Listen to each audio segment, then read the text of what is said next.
Díomh agus fáilte go DreamSpace HomeSpace as Gaeilge. Is mis a céileann agus tá níomh lam inniu.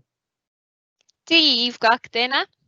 Agus tá an foinn DreamSpace anseo freisin chun freigraí ó chuirt don aon ceistena atá agah. Aon am atá sibh caiilte, déon cínte ceist a chur isteach thuginn. Ach cheol na ceistena thuginn I murla lebardul mar ní leabharíonn na daoine eile ar bhuireann Gaeilge.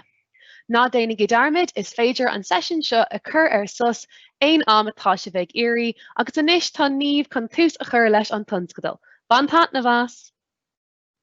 Gurb má go a chéileann. Ceirceoir gach duine caiifemuid dul go makecode.microbit.org mar scaná agus oscailóí an leathanach bhaile, agus inniu támuid chun díreach dul isteach go dtí an tunscadal nua, so támuid chun clicáil an seo agus oscailóí an leathanach oibre.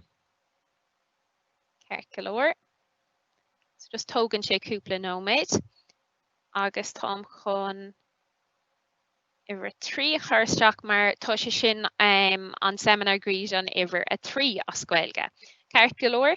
So mar sin má chail tú amach ar ceann de na seimineár gréasáin beidir an ceann an seachtain seo caite nó an ceann réimh sin, tá siad ar éileamh ar wakelet. Ceirceoir, so is féidir leat iad aáil heil an sin. Ach ar dús, tá mé chun dul siar tapaí a dhéanamh ar céird a rinnemer an seachtain seo caite, so an méad a clúdaíomer an seachtain seo caite. So an seachtain seo caite rinnemer ceol. Ceirceoir, so tá mé chun dul siar tapa ar ceol. So mar sin ní bhéach thuús nó forever na blochanna seo ag tastal, so tá mé chun iad a chur sa bhosca bhrúscar. Ceirceoir, so tá mé chun mo onachar a áil, agus tá chun nervún tar a canapa around. Agus ar dús tá chun conas foinn réamhlódálaithe a cheint leis an mionraí lethóir nó an microbit. Ceirceoir, so tám chun clic seach chuig an ranóg ceol, agus tám chun an bloc seo a thógáil amach agus a labú chuig an onachar. Ceirceoir, so mar sin tá gá cuid den bloc seo. Tá cuid seo agus tá níos mó rogha a gcuin. Ceirceoir, so tá go leor foinn réamhlódálaithe déanta ag an fearr Makecode. Ceirceoir, so tá go leor rogha ann agus tá mé chun an ceann entertainer around you. Agus tá cuid eile den bloc seo, so is féidir leat sin a ahrú freisin ach tá mé chun a ágáil mar seo, so just óra bháin. Ceirceoir, so inis, chun an foinn réamhlódálaithe cheint caithfí mé canapa bhrú. So gan imhfuil tá mé chun an canapa bhrú. Agus sin conas foinn réamhlódálaithe a dhéanamh seint ar an microbit. So bhí sé sin éasca. So inis tá mé chun rud ag an píosa beag níos deacra a dhéanamh, so tá mé chun onachar nua thuirteach agus a ahrú go nervún tú ar canapa B. Ceirceoir. So inis tá mé chun conas foinn nó amhrán a cruthú. Agus tá mé chun dhéanamh le tón. Ceirceoir, so tá mé chun úsáid a bhaint as an méirchlór. So rís tá mé chun clical isteach go dtí an ranóg ceol. Agus tá mé chun tón, sin tón seimineánach a thógáil amach agus a labú chuig an onachar nervún tú ar canapa B an uair seo. So a rís tá gá cuid den bloc seo, tá cuid seo, agus tá cuid seo. Agus má clicam isteach go dtí an cuid seo, tá gan a méirchlór suas. Agus a rís chun dul siar ar tá siad san na hocracha íseal, I leor tá na hocracha manacha, agus ar dheis tá na hocracha orda. Agus suas an seo na hocracha dómha, siad san na hocracha geara agus muil. Ceirceoir, so an uair seo tá mé a lurg D ord, so mar sin tá is agam go bhfuil sé chun a bheith ar taobh dheis. So D ord, agus tám chun clicáil air, agus inis tá sé ceangata leis an chlór. Agus I gcóir an darna cuid den bloc seo, is féidir leat na buile a ahrú, ach I gcóir an ceann seo tá mé chun é a ágáil ag buile a bháin. Ceirceoir? Anis tám a lurg sus, so sus beag é a thógáil amach agus a chur faoin géad bloc, agus buailm mo sus chuna bheith I gcóir leat buile, so just sus beag. Idir an céad tón agus an céad tón eile. So anis a rís tá mé chun tón eile thógáil isteach agus a chur faoin sus, agus an uair seo tám a lurg D or de rís ach I gcóir leat buile. Ceirceoir? So anis tá D or de gcóir buile 1, sus I gcóir leat buile agus D or de gcóir leat buile. An uair seo tám a lurg tón eile, tón difriúil an uair seo, I ord. Ceirceoir, so rís tá sé ar yes áit éigean agus tá sé an seo I gcóir leat buile. Ceirceoir, agus anis tá tón amháin, sus, gáthón, agus beidir chum sus anis a rís. So I'm coming with block sus a thógáil amach, agus é ahrú go leat buile, so just sus beag. Ceirceoir, so anis tón amháin, sus, gáthón, sus, agus anis tá trí tón eile in san éireann seo. Ceirceoir, so an tón tá a lurg an uair seo ná an céir tá lurg agam an uair seo is tón meánach é an bí meánach. Ceirceoir, agus tám a lurg é I gcóir leat buile. Ceirceoir, so bí meánach I gcóir leat buile. Anis tám a lurg an G meánach. So beidir ba sé sa leor rís áit éigean an G meánach, ach an uair seo tá sé I gcóir ceathrú buile. Ceirceoir, so just in cínse go bhfuil sé I gceart go bhfuil na buile ceart agat agus go bhfuil na tón ceart agat. Ceirceoir, so anis tá bí meánach I gcóir leat buile, G meánach I gcóir ceathrú buile agus an ceann déarnach atá tastal I gcóir an éireann seo, tám chun é chur ag bun an chlór ná D or de rís. Cóhfuil sé. Ceirceoir agus D or de gcóir ceathrú buile. Ceirceoir, so tá me chun dul tríd mo chlór an tapa chun cínú I dhéanamh go bhfuil na tón ceart ann agus go bhfuil siad I gcóir an buile ceart. Ceirceoir, so D or de gcóir buile 1, sus I gcóir leat buile, D or de gcóir leat buile, I or de gcóir leat buile. An sin sus rís gcóir leat buile, bí meánach I gcóir leat buile, G meánach I gcóir ceathrú buile, agus D ord I gcóir ceathrú buile. Ceapam darlumm tá sé sin go bra, fecinn sé go maith. Tá isagam tá mé ag dul an tapa tríd an rud seo ach tá sé sin an dul siar ón seachtain seo caite, so má chail tú amach ar an seimineár gríosan an seachtain seo caite, mollim dul arás agus an seimineár gríosan ar fad I dhéanamh. Ceirceoir. So mar sin, anis tám chun brú ar canapa B, mar dearan an ionachar nervhrúntar ar canapa B, agus an sin tá sé chun an éireann a seint. So 3, 2, 1. Mála mé, ach dom rud go bhfuil mé ag éirí é a dhéanamh níos fuide, dúirt céilean an seachtain seo caite is féidir linn lúb a chur isteach. Agus é a chur timpeall na blochanna bhuailinn é a aithsheint, thart fá beidir déanaí mé é I gcóir 6 uair. Thart 6 uair. So anis, nar bhrú mar canapa B, tá an éireann chun aithsheanam ar feadh 6 uair. So, banfamid trí las, tá mé chun canapa B a bhrú arís, 3, 2, 1.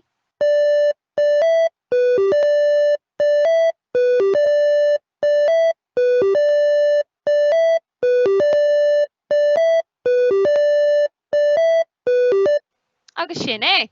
So sin conas ceol a cheint ar an mion riile thóir. So sin conas foinn réamhlódálaithe, cosúil na foinn difriúla atá ann, a cheint agus Aaron féin a crothú nó tón féin a crothú. Ceir so sin just dul sér an tapa céird a rinnemer an seachtain scáte. Ceir so ní bhéh si sin ag tastal inniu, so tá mé chun iad a chur sa bosca brúscar. So slán leat. Ítach. So anois, inniu táid chun rud éigean an simúl a dhéanamh. Ceir agus tá sé píosa beag níos deacra, so táid just ag curéis sin amach an sin. So mar sin táid chun dísle fiúil a crothú. So inniu táid chun dísle fiúil a crothú. Ceir agus táid ag éirí go ngeanfaí ar níos le gacrod gur féidir le dísle physicúil a dhéanamh. So táid ag éirí go dhéanhí sé an rud canan céine is dísle physicúil. Agus just fan nóid smuoinnig dísle crothaach. Ceir or caidineach. Smuoinnig for a second. So degan tá sé héh aige leis na hibhreacha hain go dtí a sé agus caithfí tú a crotha agus a chomh chun go bhheicfí tú cén ihir atá fáite agat. So sin conas úsáideann tú an dísle agus tá sé sin simúl ach sa balla céine táid ag éirí ar dísle fiúil táid ag éirí a bheith mar an ggéine agus tá dísle an úsáideach. Úsáidtar go minic nuair imríomid cluichí bhéard ar nós Monopoly. Ceir so mar sin sa bhalla céine go úsáideamid dísle physiciúil caiimiid ionachar mar hampla an séic. Tá mé chun an ionachar sin a thógáil amach. Caiimiid ionachar a chur isteach. So go aithríos a dhéanamh airinn go crathan agus chomh an dísel. Ceir agus comála sin caithí sé rogha an dísel a thuirtó. Ceir so smuoinnig sin fan nóid. Agus céileann, an féad fá a míú dúin a bhfuil gceist le athróg. Well, cadítá I gceist le athróg ná rudí is stórlinn ólas dúin ach gur féidir a athrú ihre ar glór. So crothaimid na hathróga go bhfuil ag tastal dar glór. Mar hampla, I gluthe cisfeil. Crothaimid athróg darbh anam scór. De réir cód a scríbhamid má haon an líomhróid isteach sa líon ba chóir go nardó ar scór le gá fuinte. Ach cad faoi ar nathróg? Well, caithimid athróg a crothú dar nísel. Ní féidir lenar nísel aon luch amháin a bhaid aige éfach. Caithimid sé rogha a thuirt dó. So conas gur féidir linn sin I dhéanamh níomh. Ceir well, taspáinní mé again sec. Ceir so mar sin.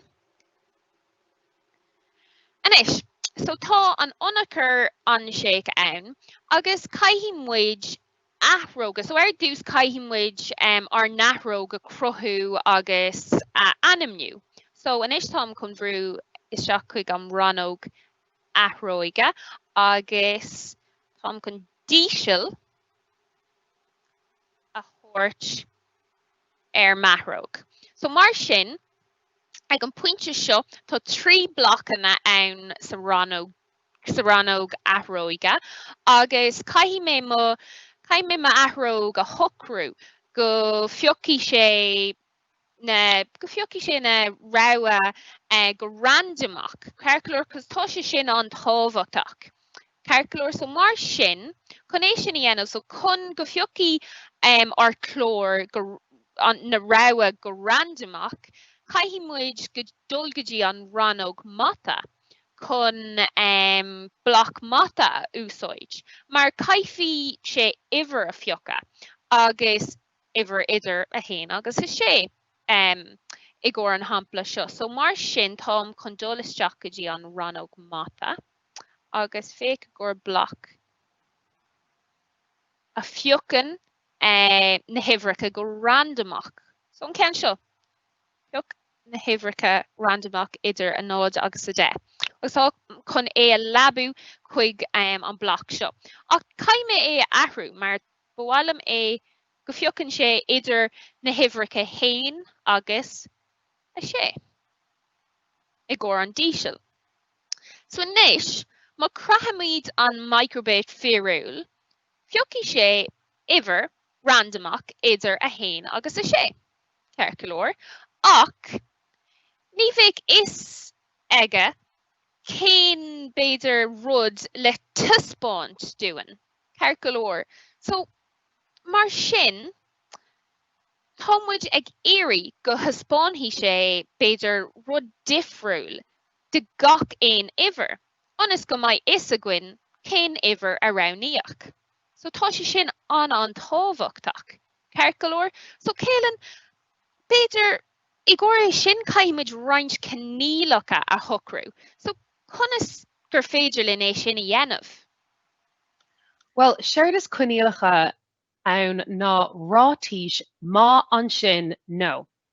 Seálann siad ar cód le feicil má tá tusk ahratha ann, agus an sin chuirtar roinnt cód ar bun má tá an tusk ann.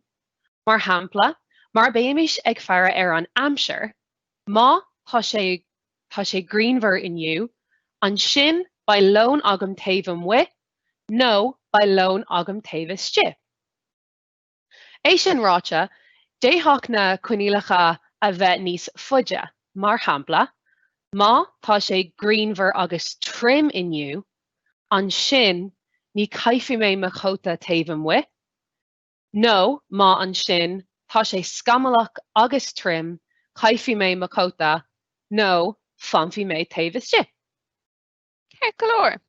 So mar sin, tá mé chun é sin a dhéanamh inis. So inis caiim dul go dtí an ranóg loic, agus mar sin tom chun clicáil air, agus an más an sin, nó, bloc a thógáil amach agus a chur faoin áit a thuc riamar an athróg.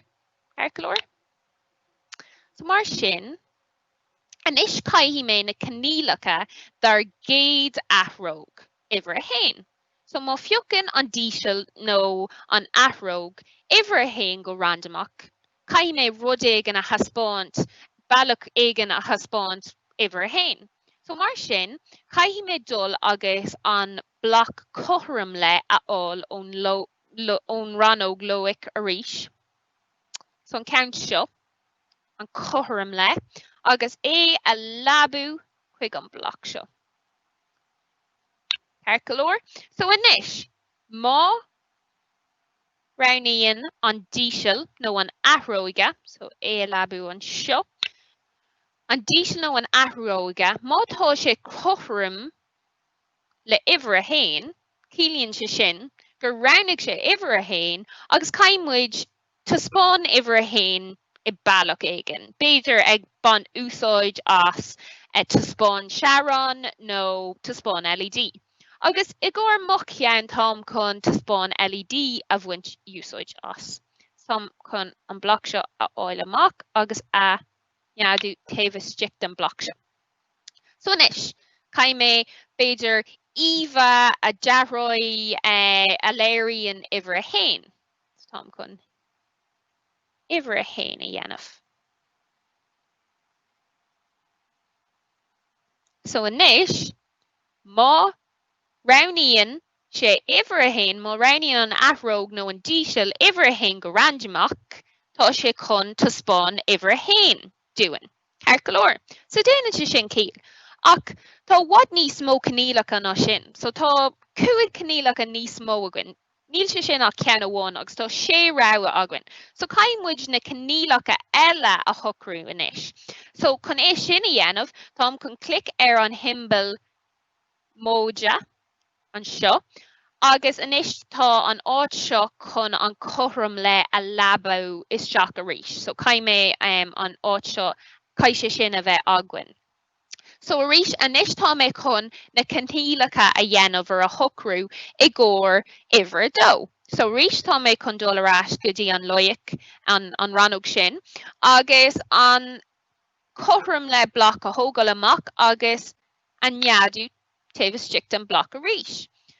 Ceir go leor, so anois, so má tá agus an sin no. So dom rudig go bhfuil an díseal go fiocann sé uimhre dó, rudig go fiocann sé uimhre dó go randomach. Ceir go leor, Tom ag éirí go thuspáin fi sé uimhre dó. So a rís Tom chun tuspá an LED a bhain úsáide as agus é neadú taobh strict an seo, agus an uair seo Tom chun uimhre dó dhéanamh. Ceir go leor. Anois, so tá gá cineálach a déanta againn nach tá 4 fáca le déanamh. So a rís, mar is gná, Tom chun an symbol seo a bhrú chun é a bhéadú amach, agus a rís anois Tom chun na cineálacha i gcóir uimhre a 3 a dhéanamh. So rís Tom chun bhrúisteach go dtí an ranóg loic agus laik agus é neadú an seo. A rís go dtí an ranóg athróige agus an díseal a thógáil amach, nó an athróg a thógáil amach. So anois, nó go bhfuil sé chomh le uimhre a 3 tá spáin uimhre a 3. So I gcóir uimhre a 3 a rís Tom chun tá spáin LED a úsáid, Tom chun é dhéanamh pís beag níos lú i gcóir sec amháin, agus an uair seo Tom chun uimhre a 3 dhéanamh leis an tuspáin LED. Leis an bloc seo. Ceir go leor. Ítach. So uimhre 1, uimhre 2, uimhre 3. So tá leat na cineálacha déanta a gcuine anois. So anois caimmuid na leat eile dhéanamh. So a rís, Tom chun clic léir an rud seo, suas go dtí an bloc chomh a thógáil amach, agus a labú isteach a rís an athróg a thógáil amach a tharraingt amach agus é labú an seo.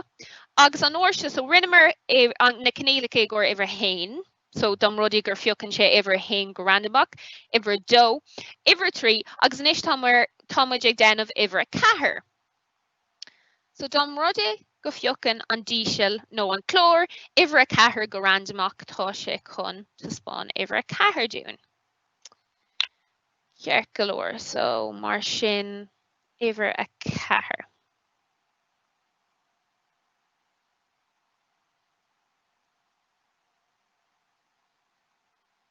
So is féidir leat aon rud a dhéanamh, is féidir leat spotaí nó péród. Just aon rud a cílíonn uimhre 4 ditsa. Bhfuil sé sular gur fioc an clór uimhre a 4 nuair a fioc sé na huimhreacha go randomach. Ceir go leor, so anois níl gá cineálacha fáca a gcuin. So rís caime é a bhéadú amach agus an bloc chomh le a thógáil amach agus a neadú taobh strict an seo.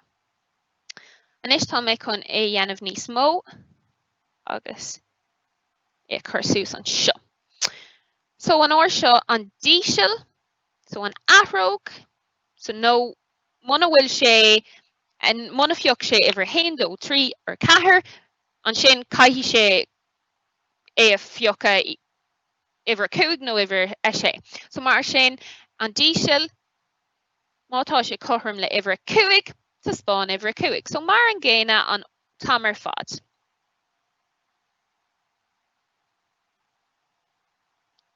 Stin cínte go bhfuil si bheith chur na blochanna san áit ceart.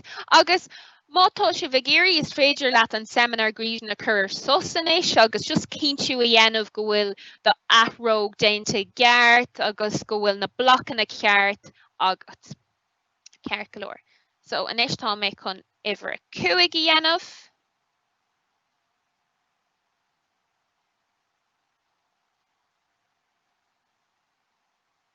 ítach smuointach, agus inis nílach cnílacha a bháin ar cnílach a bháin fáca againn.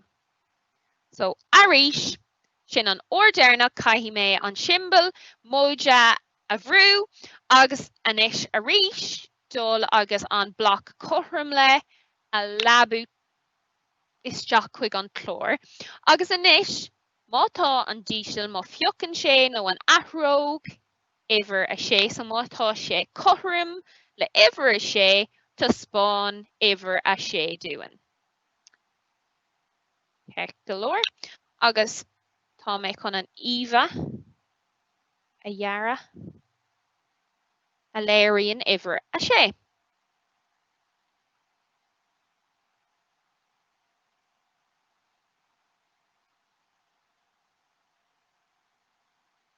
Ecinn sé go maith. Agus inis tá mé chun an simbal lúide a bhrú, mar ní bhéh an ranóg seo ag tastal mar tá na cnílacha ar fad déanta againn. Ceart go leor. So mar sin tá mé chun é dhéanamh níos lú ar fas sec, just chun cinntiú dhéanamh go bhfuil gach rud ann agus go bhfuil gach rud ceart, ní léon fád ann nó éon botún. Agus dom rudaí go bhfuil tá sé sin ceart go leor, is féidir am dul in leis agus iad a dheisiú. So ná bí bortha. Okay, tá sé an beag inis. Ach déanaí mé níos meo i gceann sec. Okay, so to spáin é dom. Ceart go leor. So tá an ionachar againn, so nar a crathan tú.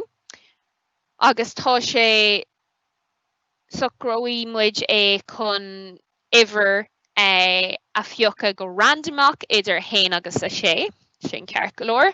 Má fiocan an dísil ar mátá sé chomh le iver a hain, tá spáin iver hain dúin. nó má fiocan nó mátá sé chomh le iver dó, tá spáin iver dó dúin, ceart go leor. nó mátá sé chomh le iver trí, tá spáin iver trí. A rún cadan céine leis iver cethair, so mátá sé chomh le iver cethair, tá spáin cethair dúin. Mátá an dísil chomh le iver cúig, tá spáin cúig, agus mátá sé chomh le iver sé, tá spáin iver sé. So fecinn sé go maith. So mar sin tám chun é dhéanamh níos mó. Agus an uair seo tám chun an mionraí le thóir dhéanamh níos mó. Tám chun é seo a bhrú. Agus tám chun cre a bhrú. So iver a dó. Agus inis tám chun a luchóg a bhoga. Ceart go leor. Agus just an chlór a thochrú. Agus arís tám chun dul suas agus cre a bhrú. Oh.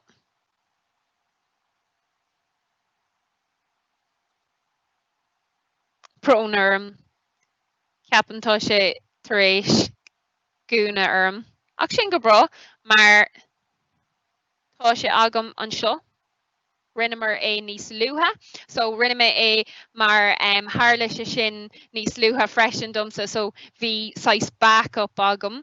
So arís tá mé chun brú ar cra, iver a cethair, arís tá mé chun trí le bhaint as arís. Iver a cúig, agus orhain eile. Oh, ceapam thar leis sé arís. Ach ar aon nós. Anis tá ceist agam i gcóir céilean. Céilean, an bhfuil is a gut conas is féidir linn béidir an chlór a dhéanamh níos unruachtanach. So an bhfuil is a gut conas is féidir le is sin a dhéanamh. Just fad is a bhfuil mo chlóraigh oscailt arís. Déif mís ceola a úsáid anas gur féidir le duine na himhreacha a aithint tríd na tón a ghifriúla a cheantar, mana féidir lo na himhreacha a eáil. Mar hampla, gá chón le haidh iver a dó, agus cúig chón le haidh iver a cúig. Ceart go leor, guribh má gad céilim. So mar sin, brónarm fu sin gach duine. So mar sin is féidir lom tóna úsáid agus tá sé sin ceircolóir mar rinne sin hena fin, rinne sin an seachtain se caite. So chun dhéanamh níos anreachtanach. So mar dúirt céileann is féidir lom tóna bháin a chur isteach I gcóir ihre hain. Agus féidir gá hóna chur isteach I gcóir ihre dó.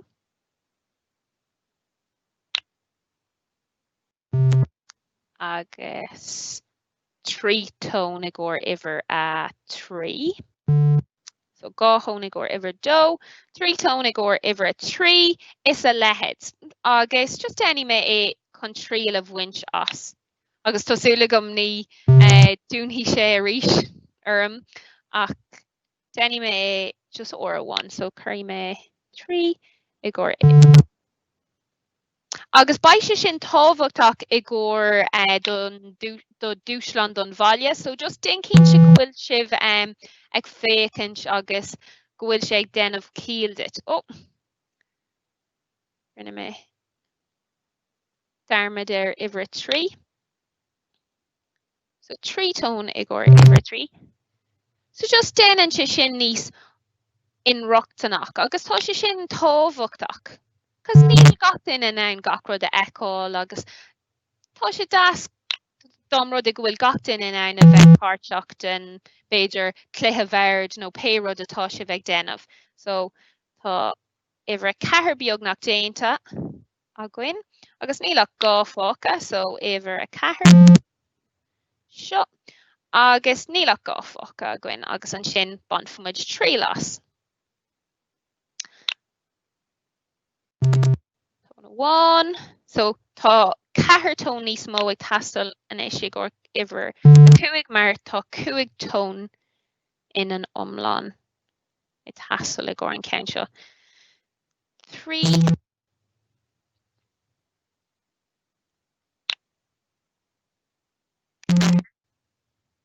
2 agus an éis nílach ceanna 1 fáca nílach ihre a sé agus an sin tá 6 tón ag tastal. Agus an sin ba gach duine idirláán in ann a bheith páirteach ag immert béidir cluiche bhard le do dísil fearr. Nach féic sé sin an simú. Ceircolóir, so ag bun an chlór.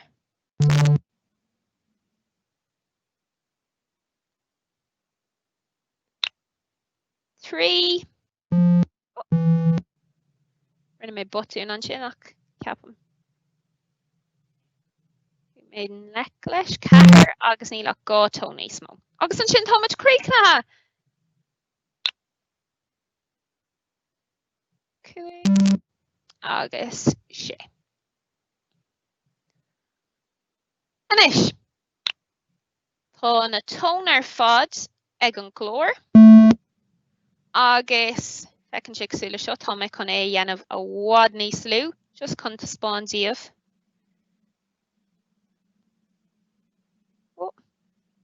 Beidir thug mé amachchas an ionachar.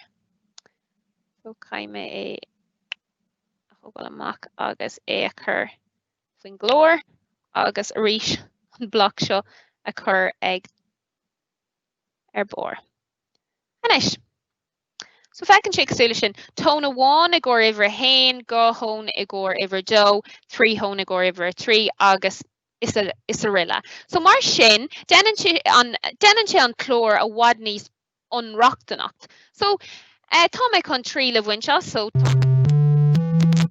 so mar sin conas a eibríonn sé. So féidir banfa tríal or 1 agus an sin é gcóir inniu is ócla marrá agus béidir by céileann ag dul tríd cúpla rudaí le céird atá fearrlaime againn inniu agus an dúsland don bhaile don seachtain seo. So or 1 eile agus an sin tá mé chun sibh se thógáil go céileann. So an sin, don rudí nach raibh tú in ann an díise le eicint is féidir leat a clúistal. So anis suas dit céileann? Gur mai go níomh, the céird atá fearrlaime againn. Athróga, rudí is stórlinn ólas dúin ach gur féidir a athrú i ri ar glór. Coníliacha, rátís má an sin nó, seálann siad ar chód le feiceáil má tá tusk athraithe ann agus an sin chuirtear roint cód ar bun má tá an tusk ann. Ceol, le réamhlódálaithe faoi legan amach ar méarchlór microbit agus an bhealach go bhfuil ochorcha íseal, ochorcha meanacha, ochorcha airde aige chomh le gearra agus mhaol. An ruchtaíocht ag cinntiú gur féidir le gach duine rud a úsáid. An sin le haghaidh dúshlán don bhaile. Déan ranathóir aclaíochta nuair a chruitheann tú an microbit ba chóir go raibhní sé aclaíocht randomach duit féin agus do chláán i dhéanamh sa bhaile. Bíodh treagan beocántaí agus ceol sa dúshlán seo. Úsáid do chuid loiche mar úsáide mar inniu. Okay, agus inis táimid chun fécinn tríd na ceisna, agus tá ceist an seo agus d'éireann sé an féidir le níos mó athróga ná sé ceann a úsáid níomh. Ceirceoir ceistínta é sin. Is féidir. So is féidir le pévéid athróga gur bhfuil leat a chur isteach ann. So tá sé suas duite. Okay, agus an bhfuil éon ceisna eile, Céilem? Ní cheapan ghfuil éon ceisna eile an seo níomh. Ceirceoir, so gurbh míle maith agaibh as ucht a bheith linn inniu, agus táid ag tunú le sibse a eicáil an Máirt seo thugaing ag a héana clog. Tuisc gur lá séire banc é an luúin. So le haghaidh an seimineár gréasáin an Makecode le microbit déarnach a scoilge. So a rís just le hathrá baimid bio an Máirt seo thugaing ag a héana clog le haghaidh ar ceacht Makecode le microbit déarnach a scoilge is ócla marrá. So más rud é gur cail tú amach ar seimineár gréasáin an lá inniu, nó aon ceann eile, is féidir le dul go dtí an wakelet agus tá siad ar fad ar éileamh. So brú an nasc ar an scáil an inis chun teacht ar na hachfaní ar éileamh. Agus feicfim sibh an seachtain seo thugainn. Slán! Slán!